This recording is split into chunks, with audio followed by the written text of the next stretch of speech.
Hello again, everyone. Welcome back to the Fandom Zone podcast.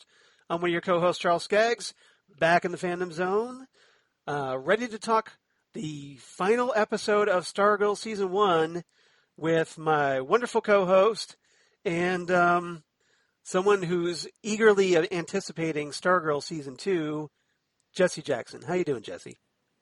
Shade. Oh, I'm sorry. Wait for it. Focus, Jesse.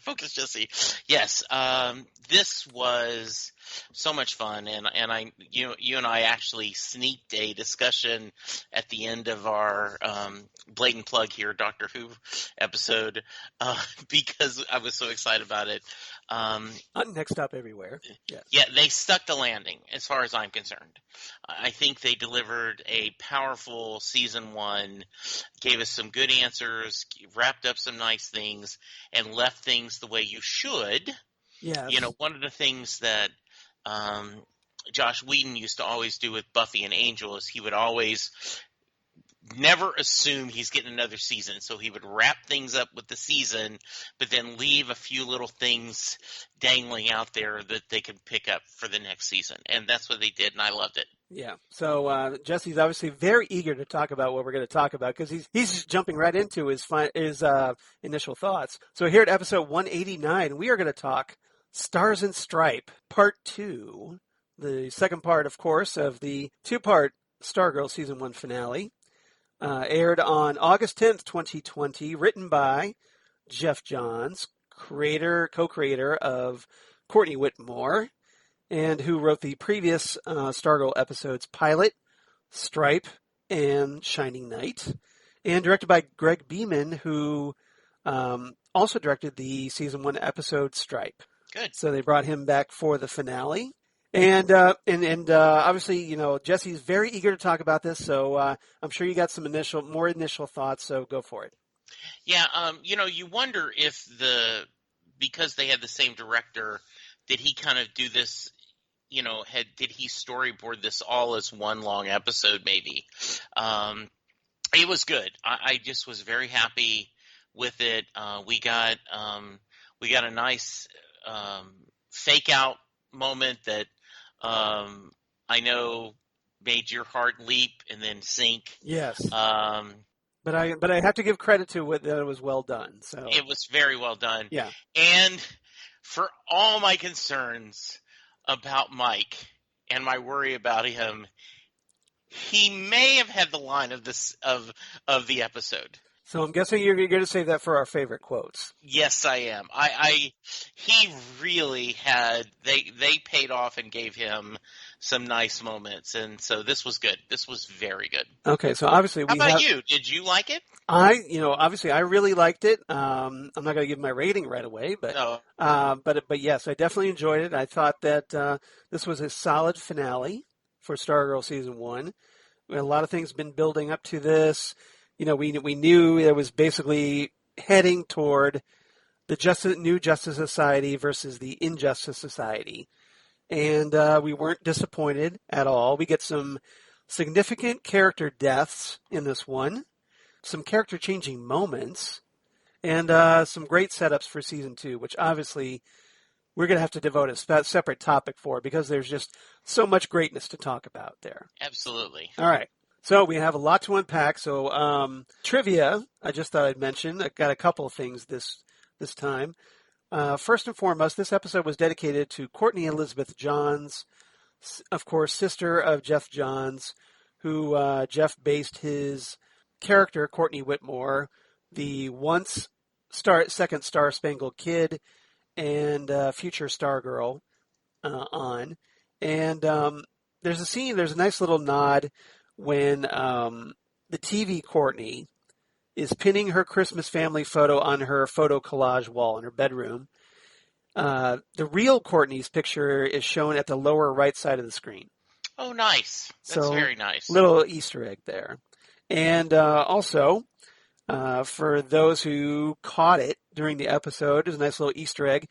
Yolanda Montez, a.k.a. Wildcat, she makes the mistake of calling Justin the Silent Knight instead of the Shining Knight. Yes, I did like that. And if you're a hardcore DC fan, you probably picked up on that because the Silent Knight was created in 1955 by Robert Kanigher and Irv Novick and first appeared in The Brave and the Bold, Volume 1, Issue Number 1, as Brian Kent, who was later revealed to be one of Hawkman's reincarnations from the 6th century Great Britain, and he also became one of the Knights of the Round Table. And essentially, he was just a very traditional knight that got his nickname because he was asked about who he was, and he kept his identity silent when confronted by bad guys.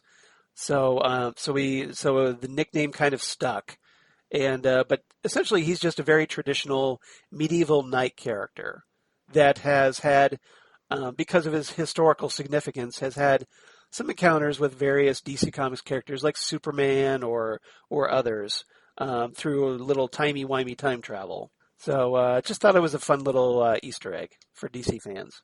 And I tell you what, I think that the writer's room, and maybe Jeff and James, but the rest of them, they have a burning desire to do a movies set for 60s and 70s comics. Like at this time, they had, once again, The Haunted Tank, G.I. Robot, Prez, Unknown Soldier, and I love those little Easter eggs on the movie theater. That was so nice. Yeah. And we talked about those before, yeah. Yes. But they showed them again, and I was happy to see them again. Yeah. And I have to, James Robinson in particular is a very big aficionado of old school DC and obscure characters. So I don't know. I'm guessing maybe he was the one who suggested this to Jeff to put in the script, or maybe Jeff thought of the gag on his own, but hard to say because Jeff obviously has understandably a big DC background as well. So as the former chief creative officer for DC Comics. All right. So we have 4 topics, lots to talk about in this one because, hey, it's the finale, right?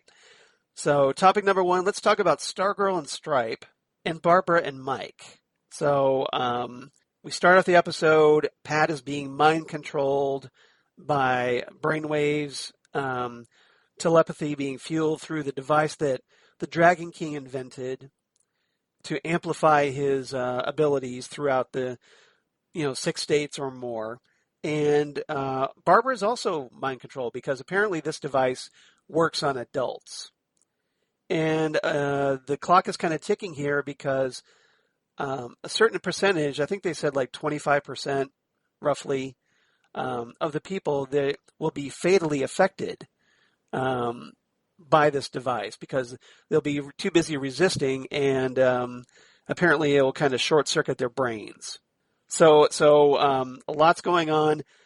Courtney's having to face off against her father, and the JSA has to face off against Justin later. We'll talk about them, but this particular battle ends up bringing them much closer as a family. So I want to get your thoughts on a lot there. I know there's a lot to talk about, so I'll just let you have at it. So we are family. I got all my sisters and me. Jesse breaking up the sister sledge. There is so much beauty in here.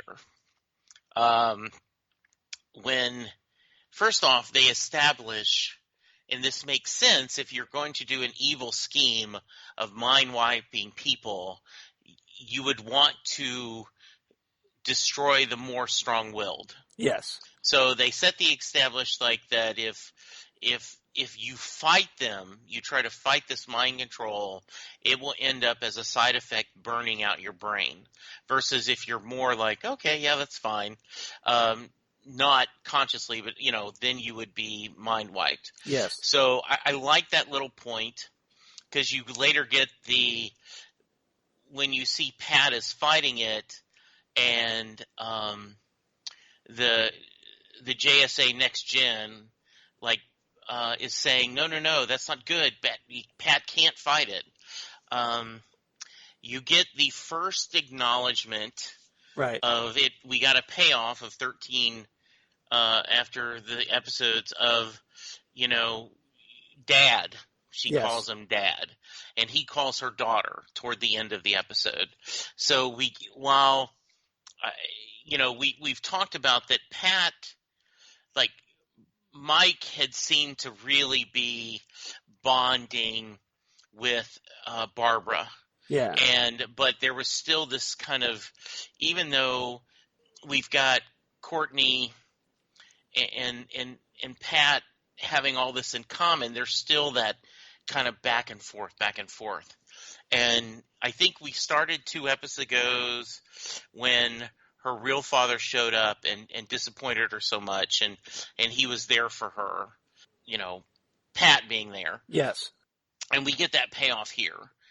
I just love the idea that, and we, during the fights, there's so much love and support of each other, and then we get a really nice kind of coda of seeing everyone happy at Christmas. Right. And we see that they come together, they have come together as a family. And that, obviously all that friction that was between Barbara and Pat had fallen by the wayside. Right. And everything worked out. We got the nice little Christmassy happy ending. Yeah.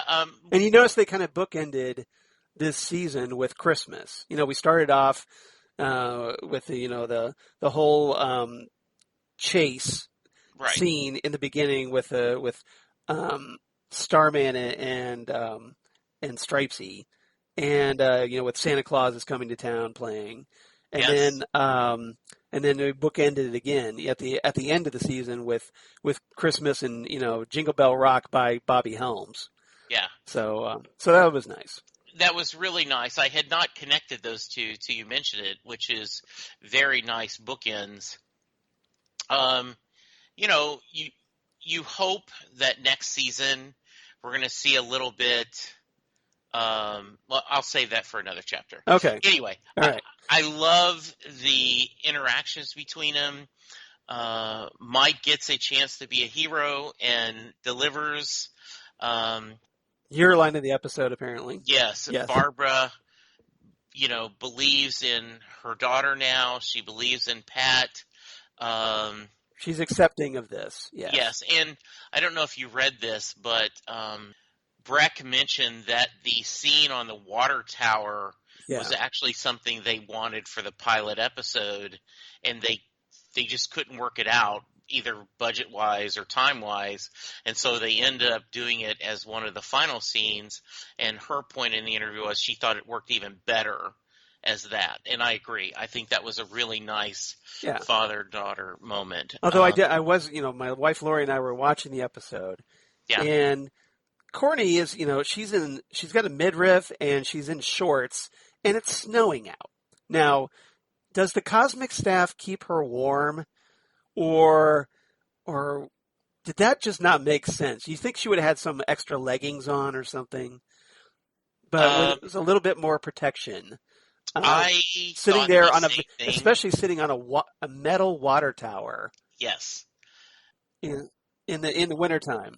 Yes, I thought of that. I also thought of really Christmas afternoon. I guess everyone's gone to their room to play with their toys or to take a Christmas nap, resting up for the Doctor Who special that's going to happen. That everyone's going to sit around watching. But it did seem like, we're just going to abandon the family so I can go, joyriding on this, joyriding on my staff. And then, and I guess you could see Barbara telling Pat, okay, Courtney, go get Courtney and bring her home. Yeah. And so he's like, okay, and he gets in the thing. It was a sweet moment, but I do think you're like, shouldn't you be cold? Yeah. Just a little bit. Like you should have a jacket at least. But. Remember the old 60s Batman would have all the different kind of bat outfits depending on the weather. So it seems like she should have a winter Stargirl outfit. I agree. All right.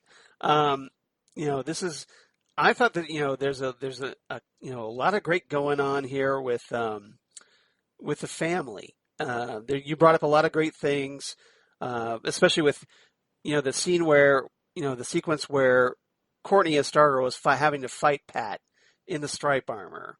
And there's one point where she tries to bring him out of his mind control. She talks about how much she cares for him and talks about how, her feelings for him and how she's accepted him as her father.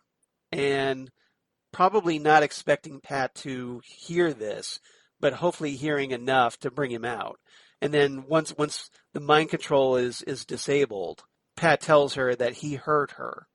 So, and I thought it was a very sweet moment. I thought it was a very sweet moment. Really well done. In a series that is, this is as close to generations as we have, this show is about the generations, and I think to show that support and that sense of family, right, it is great. So yeah, I was very, very pleased. Yeah, and then obviously you have that big sequence on the clock tower in downtown Blue Valley, where Jordan the Icicle is threatening Barbara, and in probably one of the series' best moments so far, Pat goes up there. His stripe armor has been completely trashed by Solomon Grundy earlier in the episode, but he goes up there as himself, and Icicle is kind of laughing about it, going, "Well, look, what are you going to do? You don't have any stripe armor, you don't have anything," and Pat is essentially saying, "Yes, I do. We have our daughter." And it's kind of like a big fist pump kind of moment, yes, where Courtney comes up and decks Icicle, and Pat rescues Barbara because she, of course, almost plummets to her death. And he does the whole traditional superhero thing where, he reaches down and grabs her and pulls his wife to safety. And they hug and they kiss. And after, of course, Courtney falls and Wildcat rescues her, and then they hug, and everybody's, yes, all huggy, lovey-dovey. And then, of course, you have that big, moment where, just at that moment where everybody's kind of huggy, Icicle's starting to threaten in, and then Mike driving a truck. I don't even know I give up how he's actually reaching the pedals. But yes, he comes in and plows into Icicle and shatters him into a jillion pieces. So I assume becoming a murderer in the process, apparently. This is there. We've got two different villains being killed this scene, and I know we're going to talk about that. Yeah, we'll talk about that more. But you get what I'm talking about here. There was just that whole sequence I loved, particularly the moment where Pat, as much as he's spent so much of the early season trying to protect Courtney and discourage her from being Stargirl, he relied on her in that moment to save his wife. Yes. And I love that moment when he says our daughter. And I did do a fist pump when the truck came by. And I assume the truck is an automatic. Yeah. So Mike didn't have to do the clutch and the brake and so he just had to, step on the gas. Step on the gas. Yeah. Great scene, with the pup there. It just was, it was just the right amount of timing because everyone was being, kind of relaxing and hugging each other. And then you see him all, turning blue to freeze up, Mm-hmm. and to have that was just perfect. Yeah. Though I agree, a little violent, and then Now, what if Mike. he hadn't iced up? He would have basically, like, there would have been blood everywhere. Yes, there would have been. Yes, there would have It would been. have been Right. horrible, right? Right. Yes. So, But that's what he did to Joey. yeah. Right. So hey, just But it's technically, at least unless Icicle reforms somehow because being ice, yeah. technically Mike's a murderer. Yes. Just pointing that out there. Yep. Absolutely. All right. Self-defense, though. Self-defense. Well, no. Well, he was protecting somebody else. Yes. Right. He wasn't in danger. It wasn't self-defense, but he was doing it to protect someone. So yeah. So I think if there was any legal ramifications, which of course there won't be, but right. because hey, it's a superhero TV show. They never really go down that road very often. Garrett Mason would have got him off. Yeah, apparently, yeah. If he would have still been alive in 2020, I guess. Yes. Yeah. All right.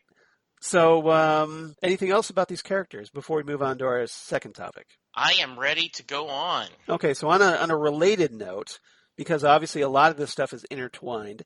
Topic number 2, let's talk about the JSA in The Shining Knight versus the ISA in Shiv. So, a lot of big stuff. We get a lot of great, we finally get to see the big battles between the new Justice Society of America. Justin's in there helping out as best as he can.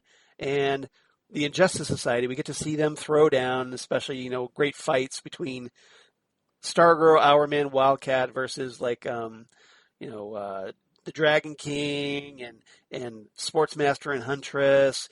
And then in the process, Shiv gets out and settles a score on her end.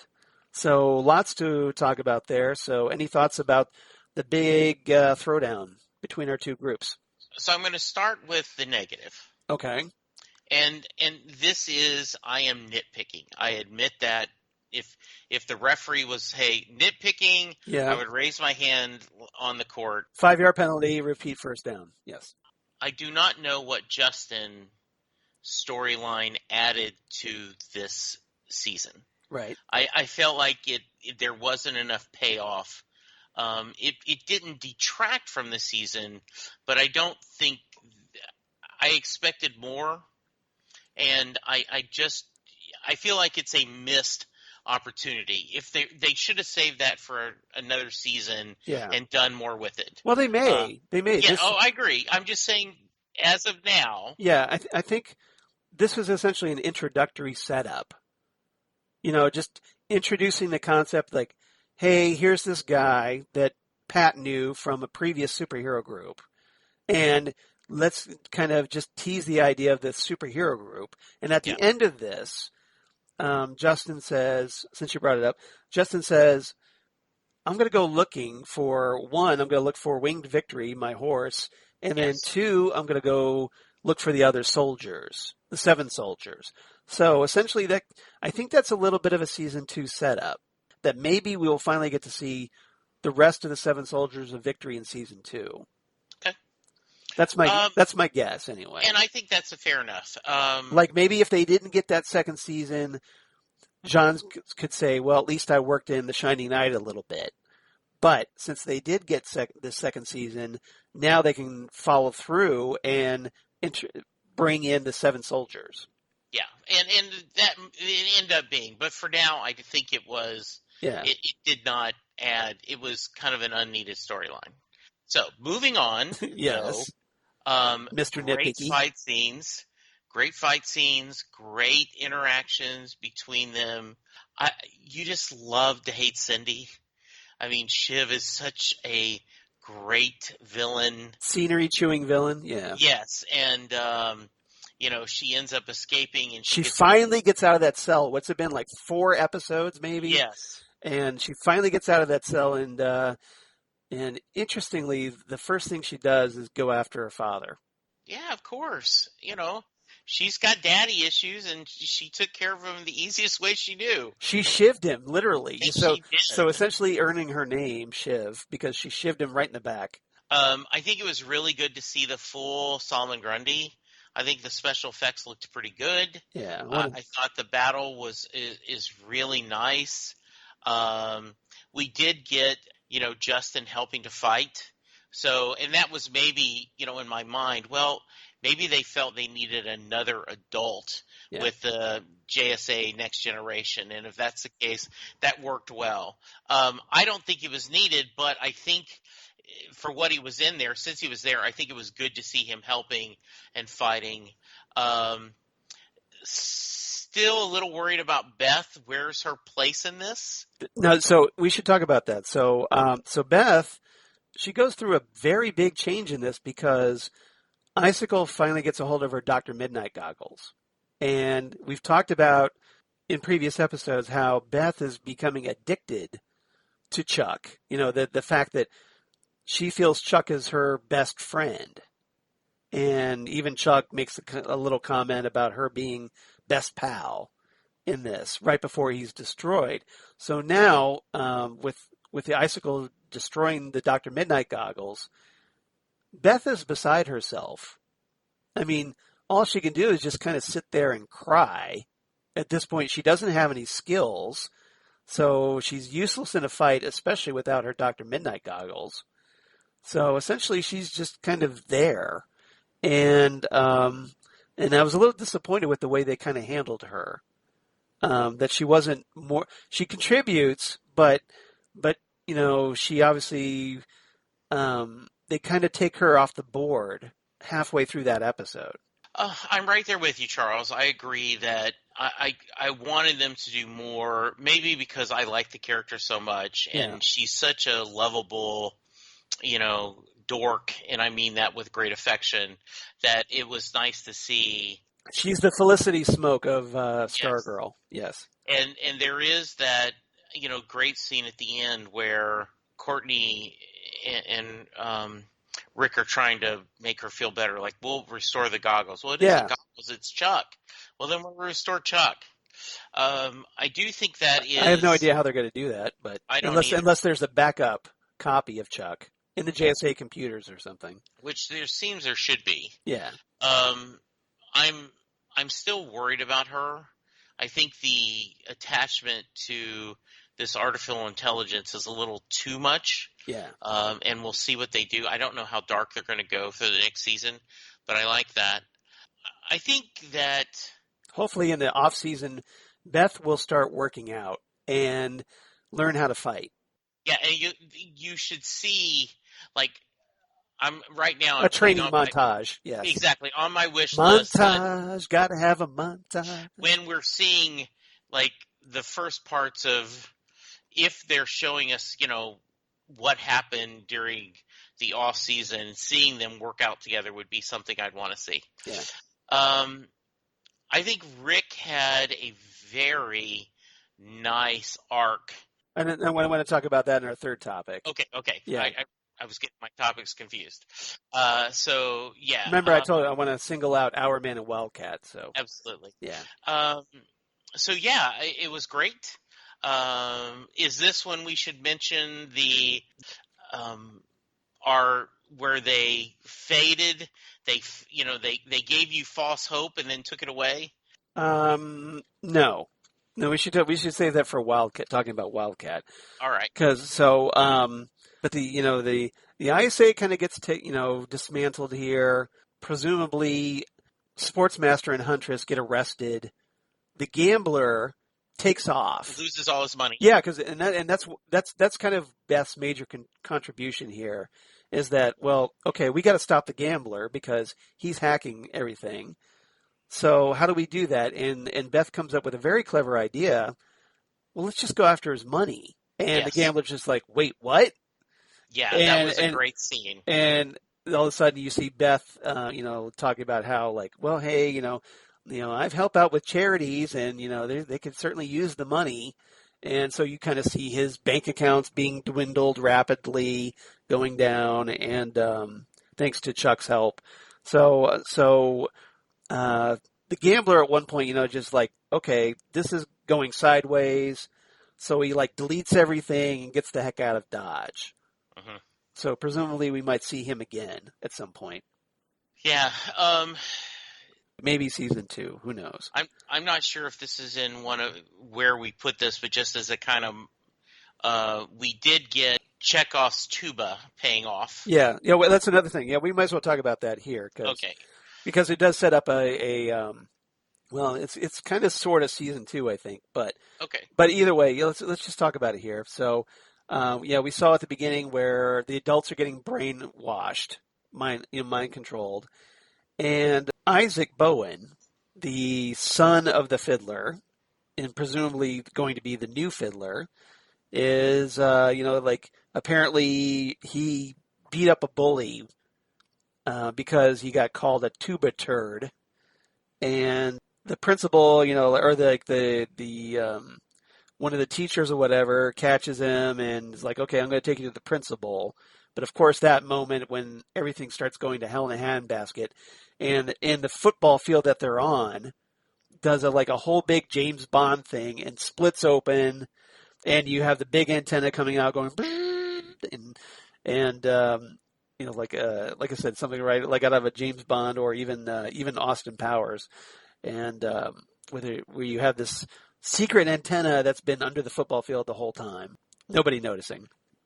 Yeah, I liked that scene. I also there's a very quick where, what would your mother think? My mother told me to do this. Yeah, Because he doesn't know yet his mother's dead. mother's dead. Right. So I do think that is setting up for, the next generation villains, right? This is going to be all about. Yeah. Yeah. Well, and I think that's going to be because that's one of the things that was done in Infinity Incorporated in the comic book series was that you had essentially the next generation, the JSA, Infinity Incorporated, going off against Injustice Unlimited, the next generation of the Injustice Society. So, and I think that's what we're going to see in season 2. Yeah. My guess. And I so do. We'll probably see Cameron, as the new Icicle. We'll see. Do you think he's going to be evil? Oh yeah.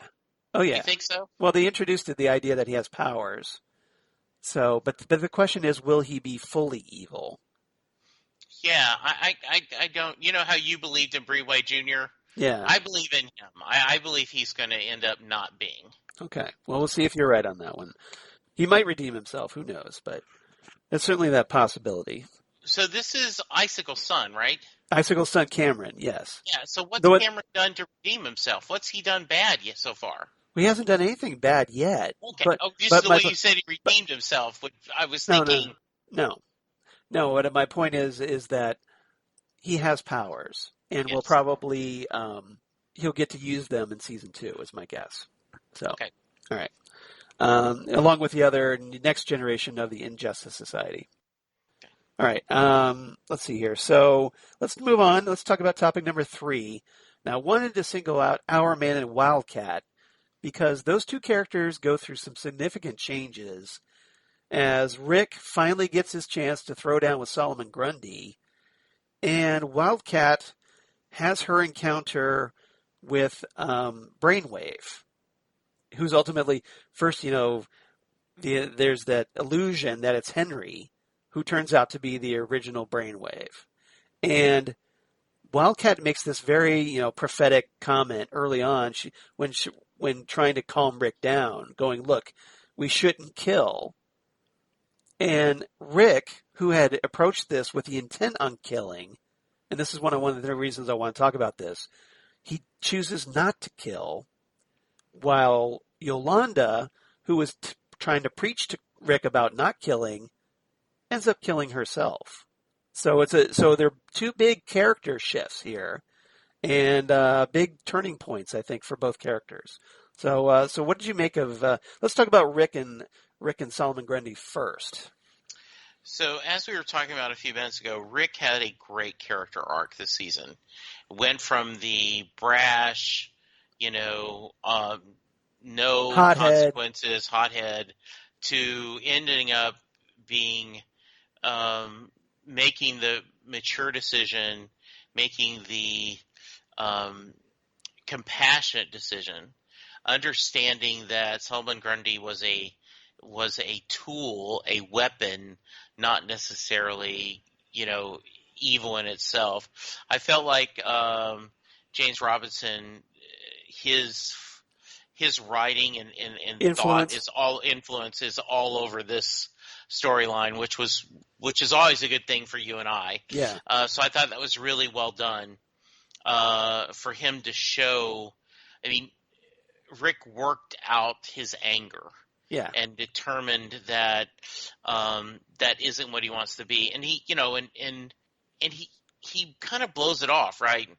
Like Yeah, when he's like, When Justin asked him, "Well, you didn't slay the beast," yeah, and Rick's just like, "My our power was out anyway," yeah, trying to and dismiss it. yeah, and I like that. I like that a lot.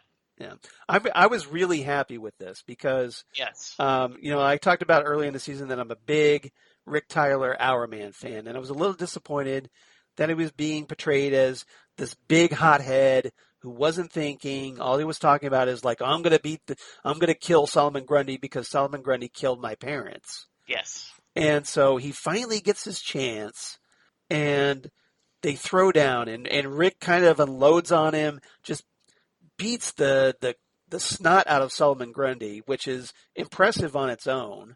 right, That our man beat up Solomon Grundy, yes, and he has this moment. He has this big epiphany moment where, like he gets this chunk of ceiling or whatever, and he's about ready to kind of intentionally, and with the intent of possibly finishing off Solomon Grundy and smashing what's left of Solomon Grundy's face.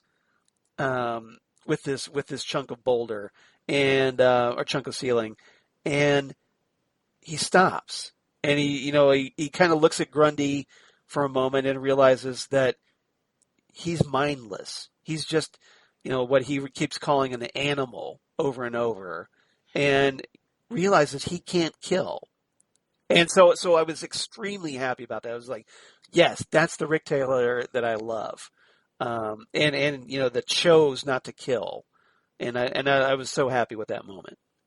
yeah. I agree. It was this whole, Grundy looked almost afraid Hmm. and childlike, Yes, and he's like, "What am I doing?" yeah. So I really like that Rick made that, Hopefully, this will get him over his anger issues a and bit. and they showed a little bit when they were at the football field Yeah, that he seemed to be that way a little bit. little calmer, Yeah, less aggressive. Yeah, yeah, and I thought it was nice yeah. compared to, So hopefully, it's compared to Yolanda. So let's talk about Yolanda. right. Like I said, she had asked Rick not to kill because killing is wrong, and she brings up religion, and Rick's, is like, well, if God doesn't want us to kill, then why did He kill my parents? Yes, And Yolanda doesn't have an easy answer for that, right. unfortunately. And so maybe in the process, she's thinking about this. This is kind of lingering in the back of her head, so that when she's she faces off against some of the Dragon King's goons and removes one of the hoods, and it's Henry Jr. And we're like, oh hey, Henry's alive, yay! Like I was hoping, and then she ends up killing Henry Jr. and revealing that she knew because of what quote unquote Henry Jr. had said about Courtney or about her friends, and Yolanda connecting that, well, Henry considered them his friends too, and that's what kind of tipped her off that it was really Brainwave. She ends him, so she gets justice for Henry Jr., but she kind of goes against her own teachings because, hey, thou shalt not kill, and and is a bit of a hypocrite about what she told Rick. So, what did you make of that moment? Um, so first off, Yeah, as I'm watching the episode, I grab my phone, I open up Twitter, yeah, and I'm in the process of, and I can hear at Charles Skaggs scream of joy all the way. Oh, backspace, backspace, backspace, backspace. Too soon. Yeah. This is why you should be watching the episode instead of tweeting about it. Well, I normally do, but this was, and it was such a good fake out. Yeah. Really well done. Because he explains exactly the way your theory worked, right? Yeah. It didn't kill me. I've been hiding. I'm trying to do. It was believable. It was very believable because that it seemed like the most obvious resolution. Like he's alive because his telekinesis. And there's been a couple of interviews where Jeff Johns specifically said because in comic worlds no one is dead. Yeah. Till you see the body, or even then, that it was a perfect way to set up that kind of, reveal. I thought it was a great payoff.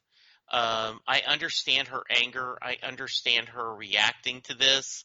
This is a combination of being humiliated, going through all this problems, getting this power, then seeing a softer side of Henry Jr., maybe starting to forgive him sacrificing himself, then Brainwave Sr., which everyone knows is so evil and so cold, manipulating her that way.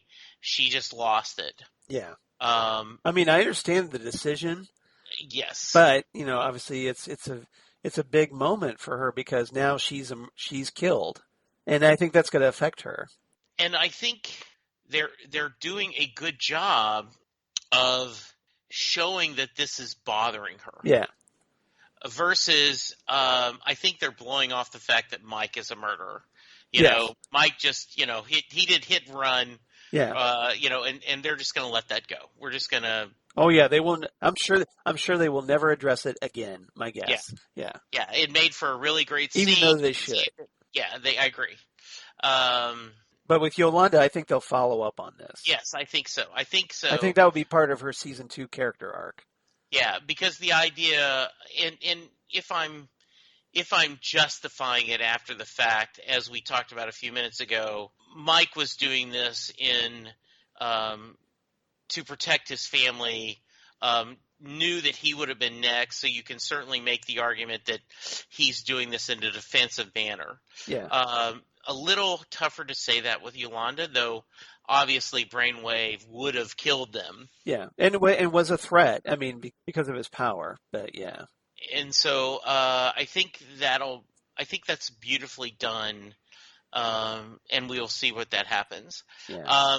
Just well done show that you did this reverse, right? You had the angry, I'm to get revenge, hothead with this cold, no, we need to be, and then having them switch. Yes. Gave a really, really nice twist to the story, and will give us much more storylines for next season.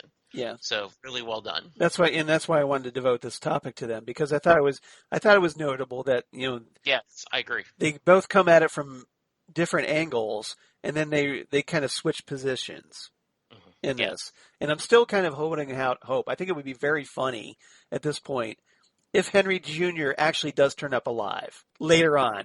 It would be funny. Yes. Like hey, I'm actually alive. Hey, and they're like, no, we don't believe you. Yeah, right. Exactly. It's it must be Brainwave again, right? Yeah, exactly. Yes. And then he has to prove to himself, no, it's really me. Trust me, I'm not dead. I swear. So I'm not my father.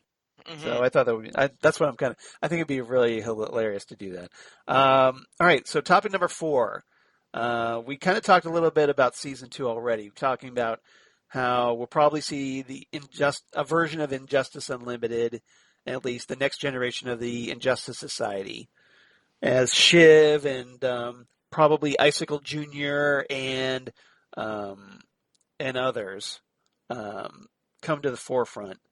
We'll see, but I definitely want to talk about. We got like 3 notable bonus scenes, if you will. Yes. That kind of set up season 2. So first and foremost, we have to talk about this, especially since it came first. There's a scene where News is talking about that they kind of explain everything, that it was an earthquake, and a former member of the Injustice Society of America, the Shade, someone we've been hoping to see, is watching the newscast from the ISA's meeting room. And he makes a comment that he told Jordan that his plan was folly, and does it in a very ominous way that, hey, we'll see more of the Shade in season 2. So how happy were you to see the Shade, even for just a tiny moment? Off the chart. First off, I love the fact that Barbara goes, what are people going to think?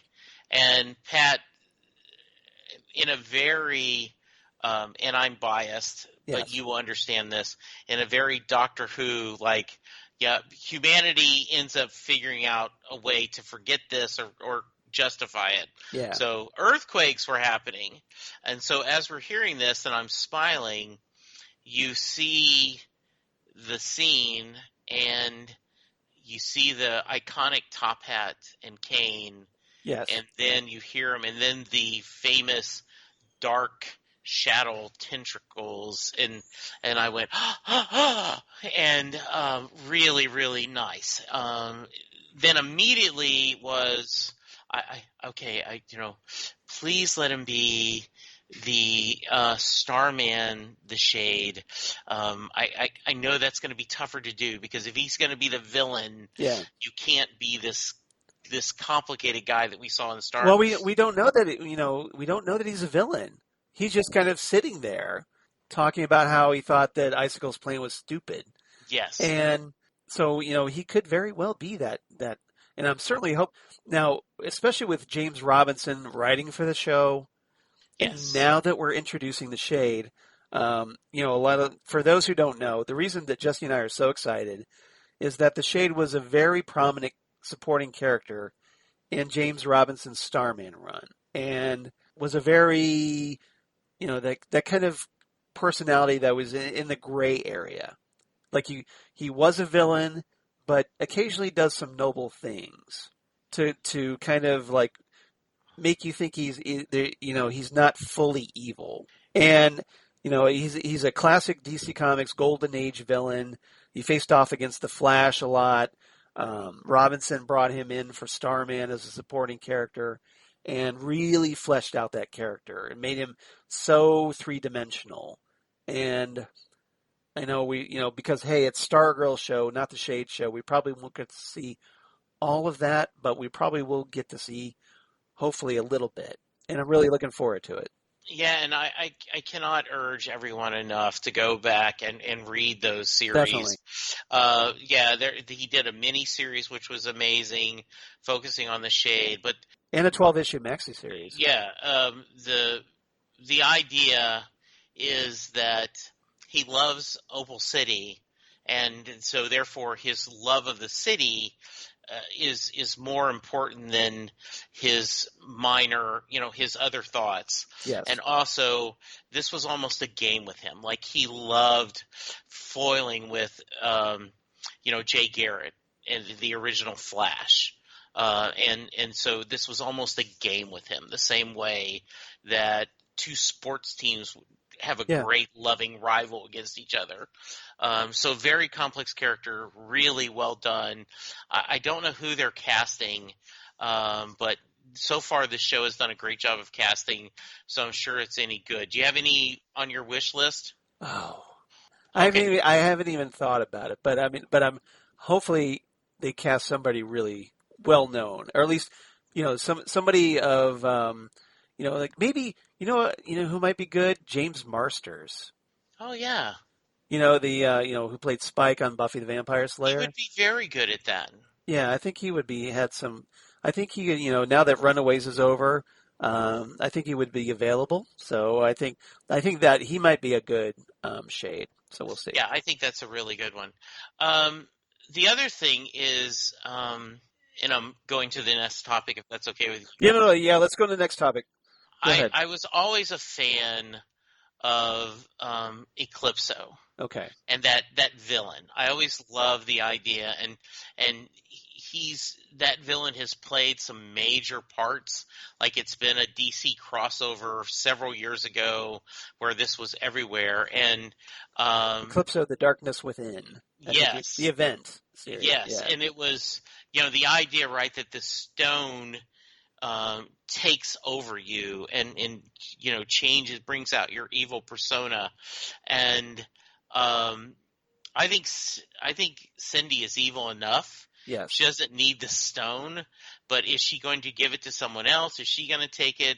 Don't know, but it's really, really, I went, oh, nice. Because at first you're like, what's she looking for? Yeah. She's going through all the warehouse. There's a little bit of Easter eggs there. There was a bunch of the Wizard's artifacts, but you also saw like giant playing cards hinting, that the Royal Flush Gang used to fly around on, and some other Easter eggs, I think. Yeah. So. And so to see that was like, oh man, that's nice. That's really nice. So we have two possible, if you include the new Fiddler, 3, but these are the main two setups for what could be our adversaries next season. The next incarnation of the Injustice Society. Right. So Eclipso, I mentioned this way back. You may not remember it, but I mentioned this as a potential storyline because Yolanda's brother, when we were talking about Yolanda, her brother, Alex Montez. Okay. At one point, he becomes Eclipso. Oh, I do remember now you mentioned that. So now that they've introduced the Black Diamond, the famous Black Diamond for Eclipso, and presumably it would need a new host, that what if, Yolanda's brother, Wildcat's brother, becomes the new Eclipso, like he does in the comics? I would like that for a couple of reasons. Yeah.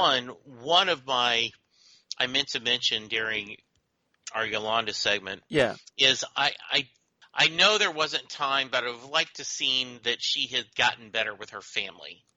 I mean, we just saw them. They're all at, Pat and Barbara's house for Christmas. So you would hope that she has gotten better with her family. Yeah. Because we left it with such a cold distance. Well, the only one that was believing in her was her brother. Yes. So it would probably be even more upsetting if the only one that was believing in her becomes an evil supervillain. Absolutely. So we'll see how that plays out. But that's my guess at this point. I like that. Guess. So we'll see. So I have a slight confession. Okay. I have a podcast scheduled to start at 8 p.m. Tuesday night, Dallas time. Okay.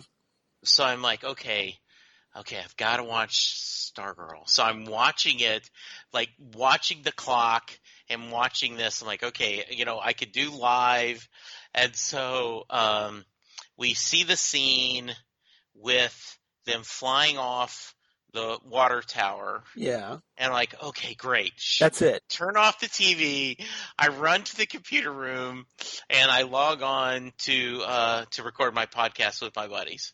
Yeah. So the next day. Yes. And wow, that bonus scene. I went, okay, I had not deleted the episode off my DVR. So you missed the final bonus scene. I missed the bonus. So went back. Someone posted online, and I went back, and when I watched the episode again, this time I saw. So give me your theory on the bonus scene. Okay, so to set this up, so we after the whole big, the scene of seeing Stargirl and S.T.R.I.P.E on the water tower, and they fly off together, all heroic, what Jesse thought was the end. Yes. And then we pick up in North Hollywood, California, where presumably Sylvester Pemberton, played once again by Joel McHale, drives to the former Dugan apartment and visits his building manager and asks where Pat is. The manager says, Pat doesn't live here anymore. He moved away months ago. And Sylvester makes a comment, well, I'm an old friend, and gives his name as Sylvester Pemberton. The guy that we thought was dead. So question is Starman / Sylvester Pemberton really alive? And if so, is he going to want his cosmic staff back? We'll see in season 2. So I don't know what I think of that. Were you surprised? Yes, I was. One, because I missed all of it. But yes, even then when I was told, I was like, oh, this is a nice little twist. Yeah. What are they wanting to do? We've established he's not Courtney's father. Yeah. But, and a lot of questions. Why is he still alive? Where's he been all these years? What's happening? Really, really, because I thought setting up with Eclipso and the Shade, all right, they've done a really good job of setting up next season. To throw this, like, oh wow, that's even a nicer twist. I don't have a theory. I don't know if this is really the actual Starman or not. But I think it's, I love the actor. Yeah. And I think if he's going to be on a couple of episodes, that would be a good thing. So I'm curious to see what happens. And yes, let's say he is Starman. Yeah. And yes, but I just was reading an article that Jeff Johns said that, in this comic, the cosmic staff wasn't this alive. This wasn't a character. And this is something that kind of evolved as they were making the show. And now then it does have a sense of personality, which goes, will the staff be loyal to his original partner, or has he now attached to Courtney and would believe in her? Yeah. So great possible storyline. Well, I also brought up the point earlier. I keep saying that, but yeah, that's okay. That Starman's costume was essentially the Skyman costume from Infinity Incorporated. That's the identity in the comics that Sylvester Pemberton takes on after retiring as the Star-Spangled Kid. And, here in the TV series, I thought it was interesting. Well, they name him as Starman, but they have him in the Skyman, a similar Skyman uniform. So now I'm kind of wondering, well, if it is Sylvester and if he is really alive, will Sylvester become Skyman like he is in Infinity Incorporated and leave the Stargirl identity and the staff to Courtney? I don't know. That would be good. That would be neat. Like initially, that maybe there would be some friction. Now we do know that as Skyman, as the Star-Spangled Kid, Sylvester had a cosmic converter belt, so he could have powers without the staff. But if they introduce this belt, so we'll see. Something again, because I'm a comic geek, so that I try to make these connections to see, try to put myself in Jeff Johns and James Robinson's heads and try to see how they might fit that into the show. So we'll see. The other things they will address, what does the city look like now? Like, where is Barbara working? Has that corporation totally destroyed? Because, that Pat's got the auto shop, but, what they're still living there for some reason. Maybe Barbara will take over the foundation. Yeah, maybe so. Because now that Jordan and the gambler have skipped, Jordan's presumably dead. The gambler has skipped town. Right. So maybe she'll take it over. That would be a storyline I would address to do that. We'll see. Yeah. All right. Anything else about this episode? There's a lot going on here. Yeah, great. A lot in the 40 odd minutes. Really well done. I liked it a lot. Okay. Favorite quotes. What's your favorite quote? So I know you got some. I only got a couple. You mentioned when Jordan is kind of, what are you doing up here, Pat? You've got no powers, no stripe. And Pat, I'm here to protect my wife. And Jordan, with what exactly? Our daughter. And Courtney attacks. That's great. Yeah, that was a classic line. Yeah, and then just I think it was one of the best when Mike runs over Icicle with the truck, and he's like, "Does this mean I get to be in the JSA?" And just like, yes, yeah, that was good. You're a murderer. We let you in. You get a costume. What do you got for us, Charles? I've got where Justin has just recovered from the mind control, and Wildcat asks, "Is he back to normal?" And Justin makes the comment, I'm free to slay the dragon. And Our Man replies, his normal. Yes. Thought that was Well done. good. And Absolutely. I liked Rick's line about Solomon Grundy when he's ready to throw down with Solomon Grundy, and he says, I've got 5 minutes left, and it's all for you. Thought that was Yes, good. that was really very good. That was a very good moment. And Barbara with the icicle saying, you're out of your damn mind. Your wife would be horrified to see the person you become. And Icicle says, you didn't know my wife. I will succeed, Barbara. Look at me. I will succeed, and I will kill your daughter and your husband for what you have all done. I want you to think about that on the way down. Yeah. So I thought very evil. They're very supervillain. Very supervillain. I'm going to throw you off this roof and you will die. So yeah, thought that was fun. What's your rating? I really like this one a lot, and so I'm gonna go. I'm going full fanboy. Despite my little nitpickings, I'm giving this a 10 out of 10. Delayed Christmas presents. Okay. Well, I'm in a sort of similar vein, but I'm going to give this one. I thought it was solid, but I didn't think it was perfect. So I'm going to give it 9 out of 10. World's Greatest Dad Mugs. Nice. Because that's what was inside that present. Yes. And this is something that Courtney has apparently been saving. Was saving for her biological father, to give to her biological father, only to realize, well, hey, my biological father is a complete a-hole, and Pat's my real father. So she instead re-gifts and gives it to Pat instead. Yeah, and that's a nice reveal because they see the very first episode she's got that box. Yes. They've been teasing it here and there. We see it every so often. Yeah, every once in a while we see that and the thing. So to get that reveal is just really well done. Yeah. So I like it a lot. Yeah. Phantom Zone news, I just have a little bit to talk about.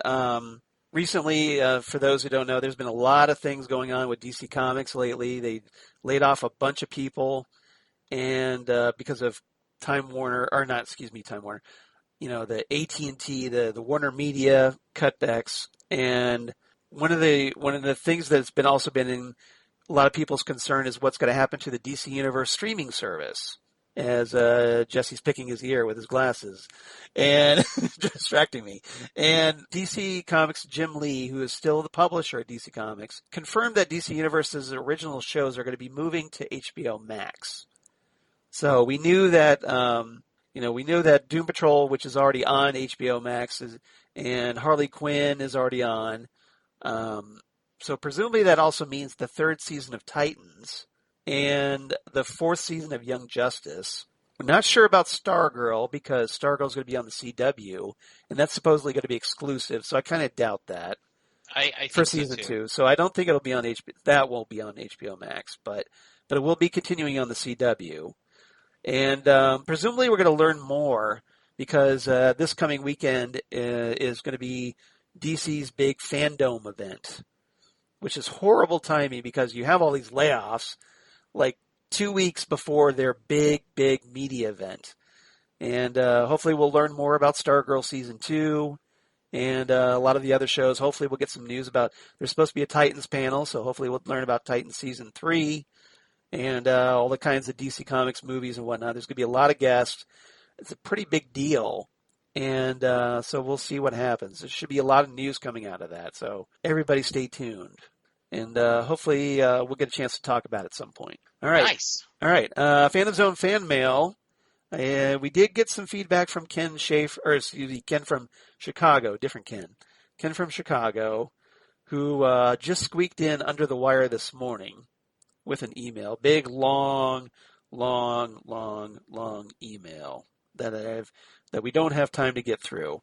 So we'll try to get it through as much as we can here. So he writes in about Stars and Stripes Part 2.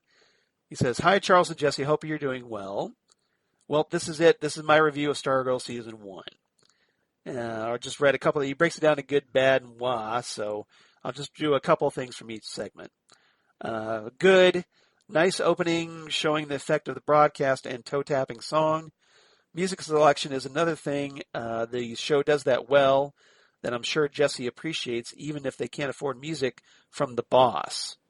Well, they played Springsteen in episode 1. So They did. Yes, they did. that was actually the Springsteen version. And I've actually talked about that. I think they've spent a fair amount of money on music this episode. Yeah.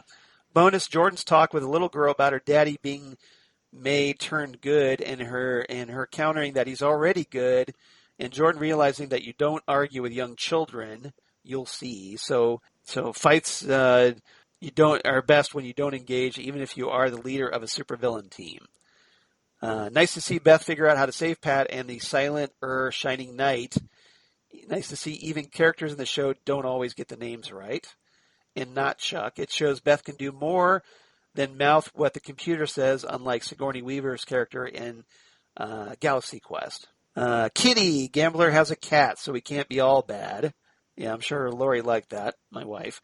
Also seeing how rich he is or was, and it helps to understand how the ISA could afford such wonderful toys. And then, let's see here, the bad. Despite standing up to Jordan, Barbara was the weak link of the episode. That's less Amy Smart's fault, but the writing. It would have been nice to have a scene of Jordan threatening to kill her family if she didn't come with him. Otherwise, how did he make it all the way up to the rooftop with her in tow? Because he's a supervillain, man. And also, at a random rooftop they had never been on before. The show is great at foreshadowing. It would have also been nice to have foreshadowed this. Also, Barbara just stands there behind Jordan as he threatens her husband after Jordan had threatened her husband, and her daughter. Nope.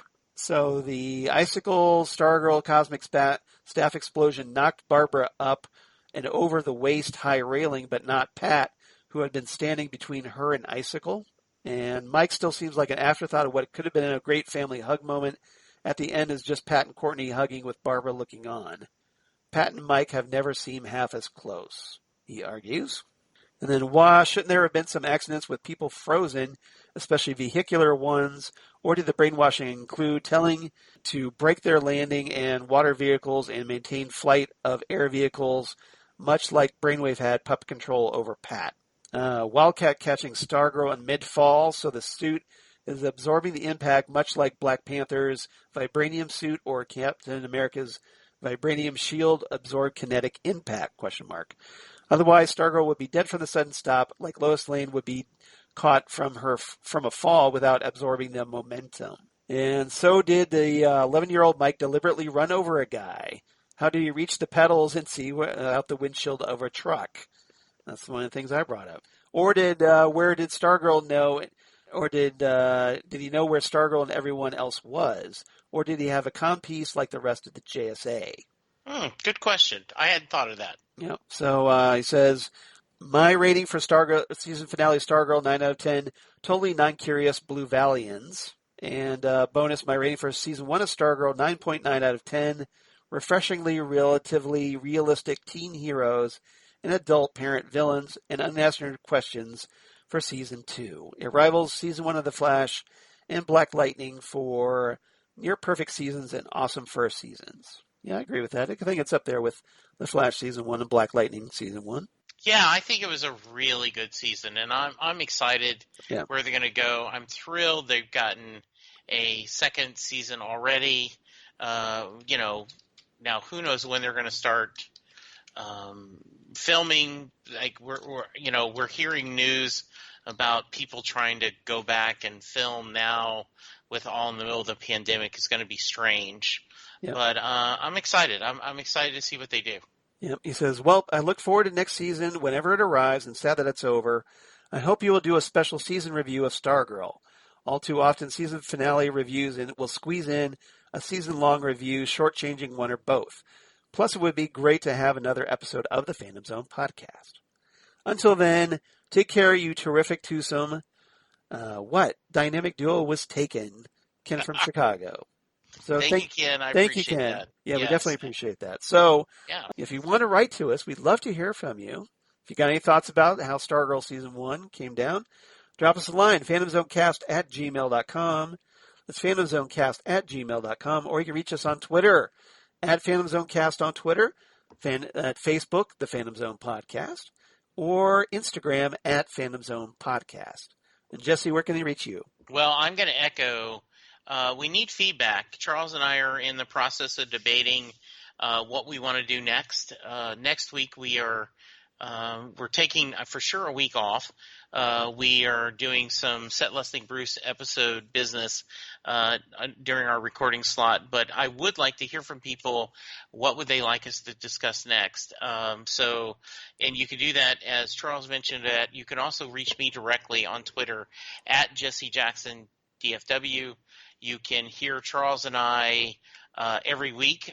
We are going through some wonderful classic Doctor Who episodes on Next Stop Everywhere, the Doctor Who podcast, with guest companions. We'd love for you to check that out.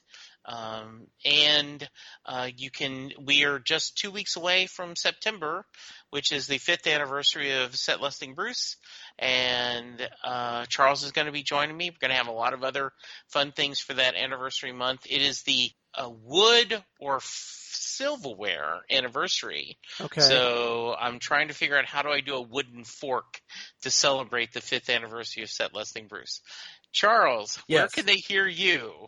As for me, of course, at Charles Skaggs on the Twitter machine or at Charles Skaggs on Instagram. Facebook, of course, Charles Skaggs in Hilliard, Ohio, and my blog of geeky things. Damn good coffee. And hot. Damn good coffee and hot, where I talk about all the stuff we talk about here on the Phantom Zone podcast, including Stargirl or Watchmen or any kind of other comic book TV show news, like the Umbrella Academy or The Boys or all the other, DC Universe, HBO Max shows, and probably going to be posting a lot about what's coming out, any news that comes out during DC Fandom, so stay tuned for that. And also news of my other podcasts that I do for Southgate Media Group, including Titan Talk, the Titans podcast, where DJ Nick and I are going to be finishing up here very shortly, Doom Patrol Season 2, which has been quite enjoyable, having a lot of fun with that. And then Next Stop Everywhere, the Doctor Who podcast, where Jesse and I are currently going through Doctor Who and building ever closer to our big 200th episode, which I'm keeping under wraps for now. So should be a lot of fun. Definitely looking forward to that. So hope everybody enjoys that. And Ghost with the Twin Peaks podcast that I do with Xan Sprouse, wife of comic book artist Chris Sprouse, where we talk about all things Twin Peaks, David Lynch. And we just posted our first episode of what's going to be our 6th episode review of classic X-Files episodes featuring Twin Peaks actors. And we did our first one because David Duchovny, who played on Twin Peaks Special Agent Denise Bryson, of course, becomes Fox Mulder, and who's one of the two lead characters on the X-Files, along with Gillian Anderson. So we decided, we're going to, in honor of David Duchovny, we're going to talk about the pilot episode, the very first X-Files episode, which I thought was a great place to start. And we had a really great discussion, and hope everybody checks it out, because I think we, it's kind of fun to talk about some X-Files. It brings back some great memories from yours truly, because I was a big X-Phile, Xphile, back in the day. So hope everybody gives it a listen on Ghostwood. Absolutely. It was a lot of fun. I'm joining you guys on this journey. That's right. Jesse's writing in. So because X-Files is in one of the blind spots of my, culture. We all have places that we're like, I really should have watched this by now, and X-Files is one of mine. So I'm kind of using this as an excuse to kind of pick up a few episodes and then I get to hear Xan and Charles talk, and that makes it double as much fun. Exactly. And you enjoyed the pilot episode. I did. I enjoyed the pilot episode a lot. I think, as I said, I think it set up the world well. Yeah. And it set up their partnership well. So, yeah, I'm excited. I'm looking forward to the next episode. Well, great. And I hope you enjoy continuing as we go through our retrospective here. So next time in the Phantom Zone, episode 190, we have no idea. Exactly. We haven't talked about it. There's a lot of great comic book shows out there right now. I know I just personally finished the Umbrella Academy Season 2, which was fantastic. And we got The Boys Season 2 coming up. I'm sure there's going to be lots more things down the pike. So we're not sure when we're going to come back. But when we get it figured out, hopefully it won't be too long. And otherwise, we really appreciate you guys listening for our Stargirl Season 1 discussion. Obviously, we'll probably do more when Stargirl Season 2 arrives. But, until then, thank you so much for listening.